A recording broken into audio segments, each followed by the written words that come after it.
Hi people, what's up? How you all doing? Today we're going to be checking out this video from Yuunarii. It's titled Explaining the Dutch Educational System. I've never seen anything like this before. I really want to understand the Dutch educational system. Is it different from the British educational system or the US educational system? Is there any significant difference? Is there any uniqueness in the educational system? We're going to be finding out today in this video. Before we dive into the video, I'm Oge. Welcome to the channel. If it's your first time here, so good to have you here. Do well to like, share, subscribe. Drop in the comment section what you think about this video. Share if you're Dutch and you have one or two things to add to this this conversation. Would really appreciate it. So please do all of that in the comment section. Let's dive straight into the video. If you happen to have watched the college storytime video I made a couple months ago, you'll probably recall me briefly explaining the Dutch education system and how it differs from the American one. I got a couple comments saying people would be interested in seeing a video explaining this system more thoroughly, so without further ado, here's my take on explaining the Dutch education system. I'll go through the entire system step by step in chronological order, so from kindergarten to university. The very first or pre-phase of education over here is called peuterspeelzaal, which roughly translates to toddler playroom. I know, sounds a bit silly, and is pretty much the Dutch equivalent of nursery school. Children ages 0 to 3 can attend toddler playroom, however it isn't obligated to do so. And once a child turns 4, they'll have to enter the next stage of education. This being basisschool, roughly translated basic school, which I'd say is the Dutch equivalent of elementary school. Here children will learn basic skills such as calculating, writing, reading, grammar, crafts, along with a couple of other basic subjects. Basic school consists of a total of 8 grades. These grades over here are referred to as groups. For example, once you enter basic school, you'll be in group 1. The following year you'll enter group 2, and so on and so forth. One subject we're also taught, which I'm not sure Americans are, during group 6 and 7 is traffic, where you learn about the basic traffic rules. In the Netherlands, it's pretty common for kids to travel to school by bicycle, seeing how school buses aren't really a thing over here. That plus the villages often are only 15 to 30 minutes of cycling away due to the Netherlands' small size. So you can imagine what would happen if children were to just cycle along the road, oblivious to all traffic. I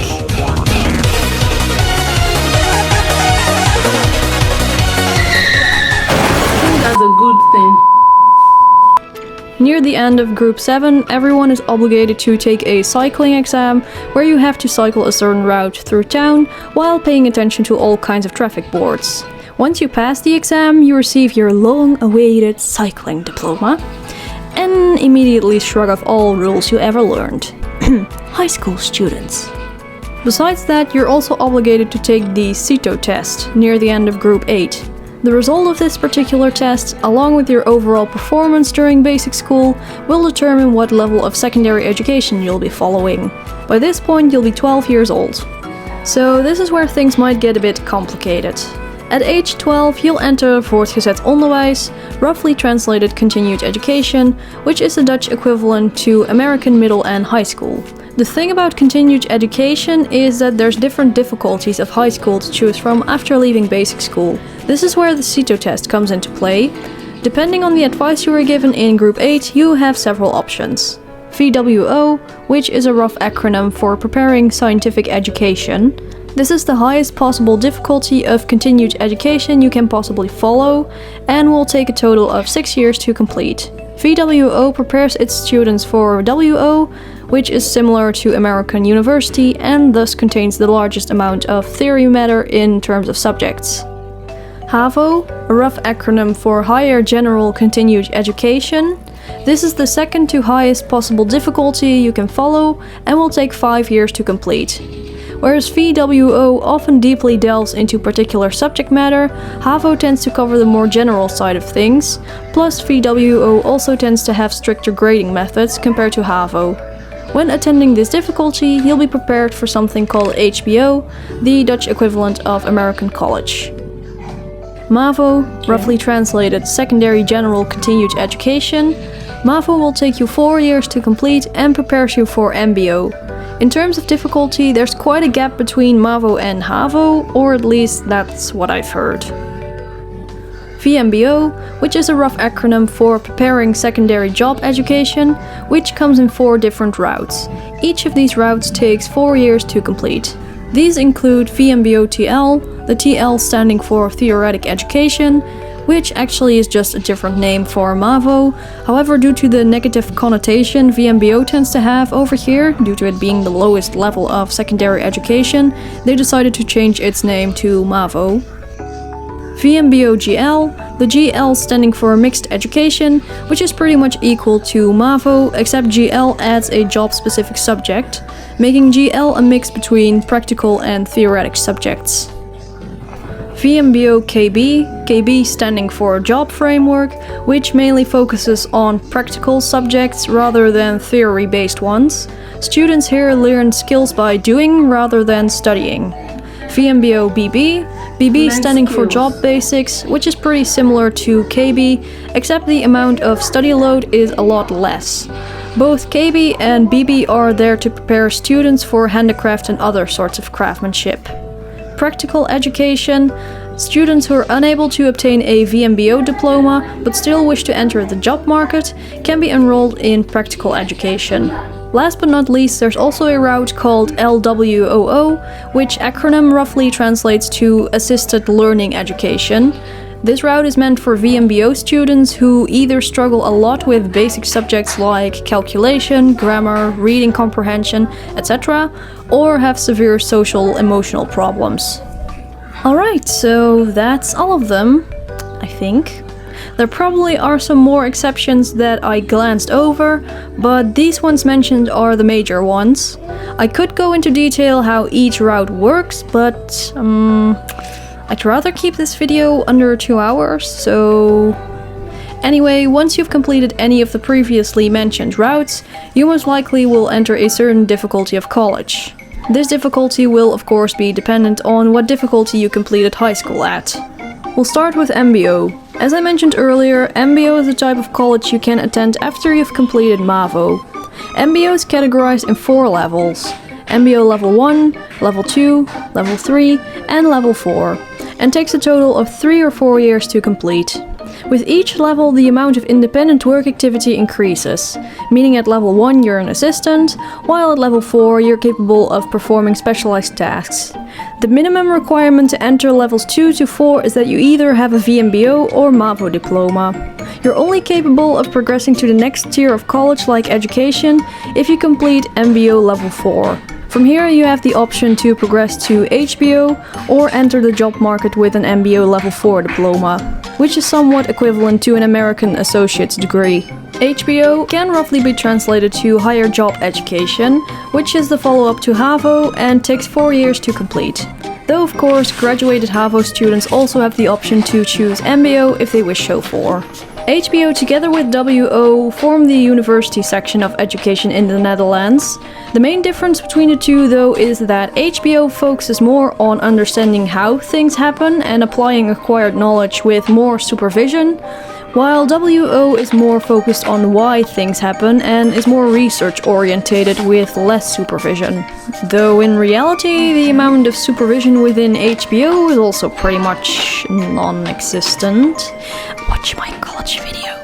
Once students complete an HBO course, they'll earn an HBO bachelor degree. Afterwards they can choose to enter the work field or continue studying for an HBO master degree. As I mentioned, WO in contrast to HBO is more focused on the research aspect of subjects. WO can be roughly translated to scientific education and is the follow-up to VWO. Though of course VWO students can also enter HBO or MBO courses. After approximately 4 years, students will be rewarded with a WO bachelor degree. Afterwards they have the option to enter the job field or continue studying for a master's degree, which the majority, as far to my knowledge, tends to do.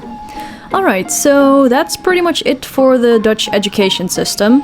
There's quite a lot of details regarding grading and law-related stuff I left out, but these are pretty much the basic explanations of each department. Thank you for watching and I hope to see you again in my next video. Bye! Wow, this was so explanatory. Like, I love how she was able to break it down. I totally enjoyed and I learned a lot of things, and then I realized that the educational system in the Netherlands is a bit different from what we have in Nigeria. Okay, so I'm not going to compare it to the educational system in the US, in America, because I'm not sure about how that works, but it might be a bit similar, a little bit similar to, you know, what I'm aware about, what I'm aware of. I mean, the educational system in Africa, Nigeria to be precise. So it's a little bit different. I feel like from the basic school, like the children play group. So I think one thing I think that is different is, okay, their terms, what they term them are, so their names and how they're termed, right? So the children play group where ages 0 to 4 go to. We call it, they called it the basic school or something. I can't remember what, or the prep school or something. I can't remember. But you know what it's called. You can reverse to go and watch it. But we call it like the nursery school, or the nursery school. Basically nursery school. From nursery you go to primary school. So some people do a reception before primary. That's probably because if you're not yet up to 4. So you go to like reception. So you're in reception when you are 4, and then you go to year 1 when you are 5. And primary school ends in when you are 11. So when you're 11, 10 going on 11, you take 11 plus exams to secondary school, right? So it's just like a basic exam to just prepare you for, okay, what secondary school looks like. Secondary school, I think the British people or the Americans call it high school, but we call it secondary school in Nigeria. So secondary school from 11 plus, but their secondary school starts from 12. So it's a little bit different. So our secondary school starts from 11. So from secondary school, we have the junior secondary school, you know, and then we have senior secondary school. Some people call it year 7 to 9, 7, 8, 9, 7, year 7 to 9. So that year you're preparing for, okay, do I go to art class? Do I go to commercial class or accounting class, or do I go to the science class? So it's a little bit different. So in junior secondary school, that's year 7 to 9. So JSS1, JSS2, JSS3, that's how it's termed in our place. So from those, so that in that time they are preparing you for whether you want to go for sciences or arts or commercial. So it depends on what you're good in and what you want to do. So after junior secondary school, you take an exam to go to the senior secondary school. Okay, so that's for another 3 years. So in essence, in summary, secondary school is about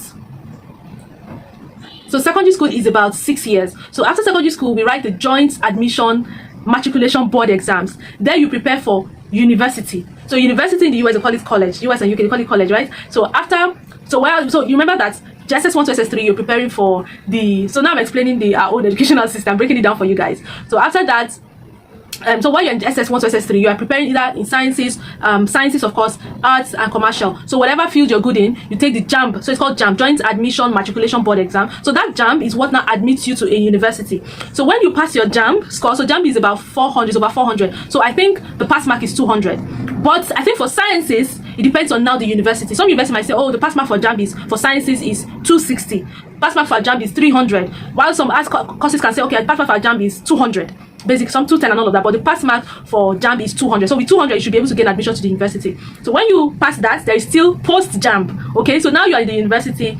You know, you're not yet admitted, but your department or your faculty now organizes a small test called the post JAMB, where they now prepare you for that for your course. So it's now within, do you understand? So that way they now admit there is now a cutoff mark. So I think that's about 100. So I think it now depends on the department. So I think cutoff mark is usually about 50, 60. So if you and then every department now has their own cutoff mark. Say for example in sciences, you do your post UME. So MBBS could say the cutoff mark is 80 over 100. If you don't have 80, you do not qualify. So now when you even get 80, there are some people that might get 100, some people might get 99. So the chances of you getting 80 might be slimmer because they will consider people that have a higher score before you. Just they won't take everybody, of course. So people that probably they've picked as much people as they can for the year, they will now say, okay, you can't get admitted to MBBS. We could give you a medical related course, say veterinary medicine, physiotherapy, you understand? So they could not give you. So that's just how it works. And after university, so university now depends on your course. It could be 4 years, 5 years, 6 years, 7 years for a course like MBBS.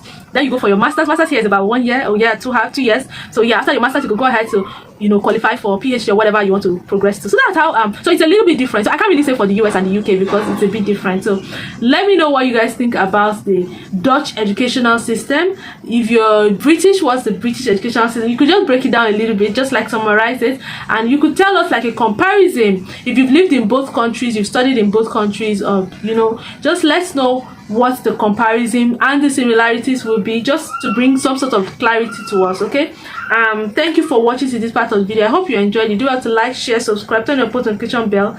I'll see you in my next video. Bye bye.